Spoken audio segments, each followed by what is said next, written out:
তাদের কোনো হুঁশিয়ারিও না যে যদি এই শেখ হাসিনার এই ফ্যাসিস্ট সংবিধান কায়েম থাকে এবং সেনার সমর্থিত অবৈধ উপদেষ্টা সরকার কায়েম থাকে এবং যদি নির্বাচনও হয়, শেখ হাসিনার সংবিধান অনুযায়ী প্রত্যেকে রাষ্ট্রদ্রোহী, প্রত্যেকে কিন্তু ফাঁসির ঝুলিতে ঝুলবে।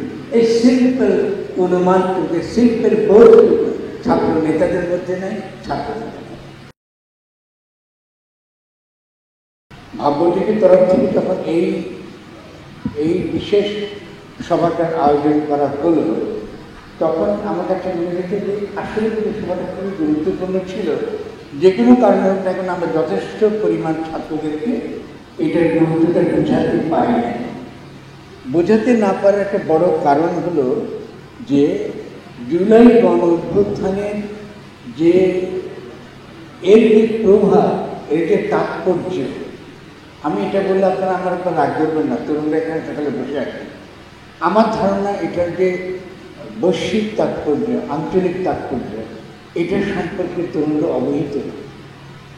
এটা খুবই দুঃখজনক এবং অবহিত যে না, এটা কিন্তু ইতিমধ্যে কিন্তু আপনারা বুঝেছেন যে যখন গণঅভ্যুত্থানটা ঘটল তরুণদের নেতৃত্বে, যেটা একটা অভূতপূর্ব ঘটনা, এবং রাজনৈতিক ক্ষমতা তরুণদের হাতে এলো, ছাত্র, তরুণ এবং সৈনিক। সৈনিককে আমি যোগ করবো এই কারণে, কারণ যদি তারা গুলি করতে, যদি তারা অমান্য না করতেন, সম্ভবত জুলাই গণঅভ্যুত্থান সফল হতো না। ফলে আমাদের চিন্তার মধ্যে থাকতে হবে যে কি করে সংবেদনশীল বুদ্ধিজীবীরা, ছাত্র সম্পর্কে লেনিনের একটা ছোট সংজ্ঞা আছে, এটা আমরা কিন্তু ভুলে গেছি, বামপন্থী তো ভুলে গেছে বহু আগে। এবং আমি মনে হয় যে অন্য যারা হয়তো বাম পন্থা পছন্দ করেন না, তাদেরকে একটু স্মরণ করিয়ে দেয়। শব্দটা হচ্ছে ছাত্ররা হল সংবেদনশীল বুদ্ধিজীবী, এবং তিনি দাবি করতেন, শুনতে অবাক লাগবে আপনাদের, যে এই গণঅভ্যুত্থান বা বিপ্লব করে সংবেদনশীল বুদ্ধিজীবী, যাদের মধ্য থেকে পেশাদার বিপ্লবীর জন্মগ্রহণ করে, আর এই ট্রেড ইউনিয়নের যে শ্রমিকরা, অর্থনৈতিক অর্থে যারা শ্রমিক, তারা লড়াই সংগ্রাম করে অবশ্যই, কিন্তু তারা ট্রেড ইউনিয়নের বেশি তারা যেতে পারেন না যতক্ষণ পর্যন্ত না সংবেদনশীল বুদ্ধিজীবীদের সঙ্গে বৃহত্তর সমাজের মেহনতি মানুষকে একটা কি বলে না, তারে তারে চমৎকার যখন বাজে, তখন কিন্তু গণতন্ত্রটা বাজে।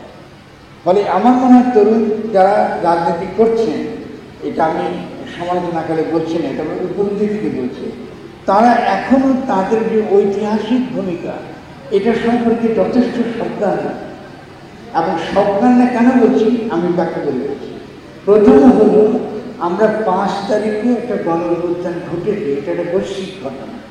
নিউ লিবারেল ইকোনমিক পলিসি সারা পৃথিবী ব্যাপী, পৃথিবীর কোথাও এরকম ঘটনা ঘটে না। এর আগে অকুপাই, ওয়াল স্ট্রিট, নানান রকম মুভমেন্ট দেখেছেন, এবং তৃতীয় বিশ্বে বহু জায়গায় আন্দোলন হয়েছে, এমনকি পাশের দেশ ভারতে হয়েছে, আফ্রিকাতে হয়েছে, কিন্তু এই প্রথম একটা ফ্যাসিস্ট সরকার উৎখাত করা হয়েছে গণ অভ্যুত্থানের মধ্যে। এই ফরাসি বিপ্লবের পরে বোধহয় খুব তাৎপর্যপূর্ণ একটা ঘটনা। কিন্তু কেন তরুণ ছাত্ররা এই ব্যাপারে অ্যাওয়ার না, সচেতন না, উপলব্ধি করতে পারছে না? এটা এখনো শুধুমাত্র তাদের আবেগের বিষয়। এর একটা বড় কারণ হলো শিক্ষা ব্যবস্থা। আমাদের শিক্ষা ব্যবস্থার মধ্যে শিক্ষার কিছু নাই। কারণ খেয়াল করুন, এই তরুণ ছাত্ররা তাদের বিশ্ববিদ্যালয় থেকে শিখতে পারল না গণঅভ্যুত্থান কাকে বলে, অথচ এর আগে দুইটা বাংলাদেশে অত্যন্ত গুরুত্বপূর্ণ গণঅভ্যুত্থান ঘটে গিয়েছে। একটা 69-এর গণঅভ্যুত্থান, আরেকটা হচ্ছে 90-এর গণঅভ্যুত্থান, মানে এর সাথে খুবই গুরুত্বপূর্ণ। 69-এর গণঅভ্যুত্থান আমাদেরকে স্বাধীনতা যুদ্ধে ঢুকিয়ে দিয়েছে এবং বাংলাদেশ একটা স্বাধীন দেশ হিসেবে এখানে কায়েম হয়েছে। যদি তাই হয়, যদি সত্যি সত্যি আমরা মনে করি 71 রানে মুক্তিযুদ্ধ করেছি এবং এটা একটা গুরুত্বপূর্ণ ঘটনা, তবে ঢাকা বিশ্ববিদ্যালয় 69-এর গণঅভ্যুত্থান নিয়ে কোনো গবেষণা নাই কেন? একটু প্রশ্ন করি। আপনারা ছাত্ররা কি প্রশ্ন তুলেছেন যারা গণঅভ্যুত্থান করেছেন? আচ্ছা বলুন দেখুন, 69-এর গণঅভ্যুত্থানে কারা গুরুত্বপূর্ণ ভূমিকা রেখেছে? গুরুত্বপূর্ণ নির্ধারণ ভূমিকা রেখেছে। আমার মনে হয় না তারা জানে। আমি বোধহয় অবাক হব না যদি কেউ মাওলানা ভাসানীর নাম না জানে। আমি আরো অবাক হব না যেহেতু এই দেশে দীর্ঘকাল ছাত্রলীগ এই দেশে ছিল, তরুণ ছাত্র না সিরাজুল আলম খানের নাম জানবে না, এটা অবিশ্বাস্য ব্যাপার, অবিশ্বাস্য। এটা কেন? এটা শিক্ষার অভাব, হীনমন্যতা। আপনি সিরাজুল আলম খান খুব ভালো একটা কথা বলতেন, এটাকে তিনি বলতেন আভ্যন্তরের পরাধীনতা। আমরা মনের ভিতরে গোলাম হয়ে আছি। আমরা যে নতুন কিছু করতে পারি, আমরা যে ইতিহাস সৃষ্টি করতে পারি, এই ব্যাপারে আমাদের কোনো সজ্ঞান, কোনো রকম চেতনা নাই। ফলে আমরা কী করি? আমরা ওই যে বলি এখন থেকে সমালোচনা হচ্ছে তরুণদের বিরুদ্ধে, যেটা আমি অবশ্যই এটা প্রতিবাদ করি, কিন্তু সমালোচনাটা হয় যে এটা একটা মব হয়েছে, গণঅভ্যুত্থান হয়নি। খেয়াল করেছে অল্প 1 বছরের মধ্যে কিন্তু বয়ান দিতে থাকে, 1 বছরের মধ্যে কিন্তু তরুণদের বিরুদ্ধে ক্যাম্পেইন শুরু হয়েছে যে তারা আসলে এরা মব করেছে। এই তরুণরা শুধুমাত্র মব করে ক্ষান্ত হয়নি, ওরা কি হাঁসের মাংস খায়। খুব দুঃখজনক। এই যে পতনটা দ্রুত বেগে ঘটল, গণঅভ্যুত্থান আমাদের চিন্তায় কোনো প্রকার নাড়া দিল না যে কেন আমরা 5 তারিখে গণঅভ্যুত্থানের পরে 8 তারিখে আবারও শেখ হাসিনার রাষ্ট্র কায়েম করলাম। এই ব্যাপারে কোনো প্রকার সচেতনতা তরুণদের মধ্যে নাই, আত্মসমালোচনা নাই। এটা খুবই খুবই খুবই দুঃখজনক ঘটনা। কেন করবো? কি কেন ঘটনা করবো?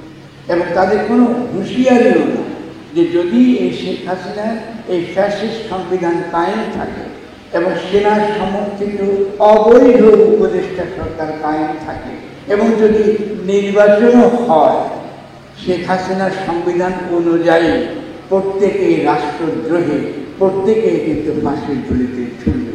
এই সিম্পল অনুমানটুকু, সিম্পল বোধটুকু ছাত্র নেতাদের মধ্যে নেই, ছাত্র আমি একটু বিস্মিত অভাব হয়ে গেছে। তাহলে এই যে শিক্ষার মারাত্মক অভাব, যে এত বড় ঘটনা ঘটে যাওয়ার পরে 69-এর ঘটনা ঘটনা, রাষ্ট্র কাকে বলে এটা নিয়ে কোনো গবেষণা নেই। আমাদের কোনো পলিটিক্যাল সায়েন্স বিভাগ বলে কোনো বিভাগ নেই, আমাদেরকে দর্শন বিভাগ বলে কোনো বিভাগ নেই, আমাদের কি অর্থনীতি বলে কোনো বিভাগ নেই, সমাজতত্ত্ব বলে কোনো বিভাগ নেই। আমি শুধু লিবারেল আর্টসের কথা বলছি, নাই। আমাকে বিশ্বাস করতে বলেন যেখানে নাই, এবং এরা শুনে নেন ছাত্ররা গণসার্বভৌমত্ব কাকে বলে, কী করে গণসার্বভৌমত্ব কায়েম হয়, কী করে গণঅভ্যুত্থানের করে গাঠনিক মুহূর্ত আসে, কী করে গাঠনিক মুহূর্ত হলে পরপরই একটা কনস্টিটিউটিং প্রসেস, একটা গাঠনিক প্রক্রিয়া শুরু হয়, যে গাঠনিক প্রক্রিয়ার নাম হচ্ছে গঠনতন্ত্র প্রণয়ন। এটা কী করে হতে পারে আমাকে বুঝিয়ে বলেন যে কলোনিয়াল আমলের কনস্টিটিউশনের বাংলা হচ্ছে সংবিধান, এখনও ছাত্ররা সংবিধান শব্দটা ব্যবহার করে। এটা করে গোলামেরাই ভাষা ব্যবহার করে, জনগণ সংবিধান শব্দ ব্যবহার করে না, জনগণ ব্যবহার করে গঠনতন্ত্র। যে গঠনতন্ত্র তারা নিজেরা প্রণয়ন করে, গণঅভ্যুত্থান তারা নিজেরাই করেছে, গঠনতন্ত্র তারা নিজেরাই প্রণয়ন করে। সে গঠনতন্ত্র প্রণয়ন করবার হিম্মত আমরা কেন 8 তারিখে তাদের মধ্যে দেখি নাই? কেন আমরা দেখি নাই যে রাজু ভাস্কর্যের সামনে অথবা শহীদ মিনারের সামনে এই তরুণ ছাত্ররা এই আঙুল তুলে বলতো, আজ থেকে আমরা দেশের ক্ষমতা গ্রহণ করলাম, আজ থেকে আমাদের আদেশের পরে সারা দেশ পরিচালিত হবে। এই হিম্মত কেন আসে? আমাকে বুঝিয়ে বলেন। আমার অনেক বয়স হয়েছে, আমার বয়স 79 বছর, আপনারা তরুণ, 23 বছর, বুকের রক্ত দিয়েছেন, আপনারা শহীদ হয়েছেন। আমাকে বুঝিয়ে বলেন, আমাকে জবাবদিহি করতে হবে, মরবার আগে শুনতে চাই, কেন আপনারা এটা করেন না?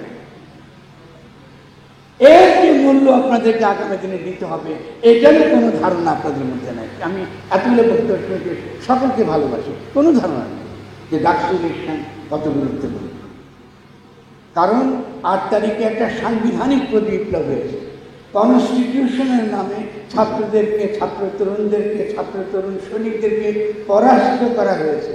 তারা যে গণ অভ্যুত্থান করেছে, সেই গণ অভ্যুত্থানের মধ্য দিয়ে তাদের যে শক্তি আমরা দেখলাম, তাদের যে ক্ষমতা আমরা দেখলাম, তাদের মধ্যে যে গণ সার্বভৌমত্ব কায়েমে আমরা যে স্পৃহা দেখলাম, সেই স্পৃহাকে নস্যাৎ করা হয়েছে আইনের নামে, সংবিধানের নামে। শেখ হাসিনার ফ্যাসিস্ট সংবিধান কায়েম। তাহলে আজ পর্যন্ত আপনাদের মধ্যে, তরুণদের মধ্যে এই হুঁশ নাই কেন? আপনাদেরকে তো মোকাবেলা করতে হবে। এখন আপনাদেরকে ফাঁসিতে ঝুলাবার প্রক্রিয়া চলছে। যদি নির্বাচন হয় এবং নির্বাচনের পরে এই সংবিধানের অধীনে যদি সরকার গঠিত হয়, তাহলে সেই সরকার তো আপনাদের বিচার করবে। আপনাদের যে জুলাই ঘোষণাপত্র শুনলাম, সেখানে পরিষ্কার বলা আছে আপনাদেরকে আইনি সাহায্য দেওয়া হবে, আর কিছু দেওয়া হবে না। এবং আপনাদের হুঁশ নেই, আপনাদের ইলেকশন আসতে সামনে। কারণ ডাকসুর ইলেকশন স্থির করবে সাংবিধানিক প্রতিবিপ্লবের কাল পর্ব আপনারা অতিক্রম করতে পারবেন কিনা, এটার মীমাংসা করতে পারবেন কিনা। আপনারাই দাবি করেছেন যে চুপমুখে যেতে হবে, শেখ হাসিনার সংবিধান বাতিল করতে হবে। এটা আপনারা করতে পারবেন কিনা তার কিন্তু নির্ধারিত হবে আগামী ডাকসু ইলেকশন। কেন? কারণ এখন বাংলাদেশের রাজনীতির কেন্দ্রবিন্দু, হৃৎপিণ্ড ঢাকা বিশ্ববিদ্যালয়। বাংলাদেশের রাজনীতির সেই হৃৎপিণ্ড ঢাকা বিশ্ববিদ্যালয়। সেই হৃৎপিণ্ডকে সক্রিয় করবার যেই ঘটনাটা ঘটতে যাচ্ছে, সেটা হলো আগামী ডাকসু নির্বাচন।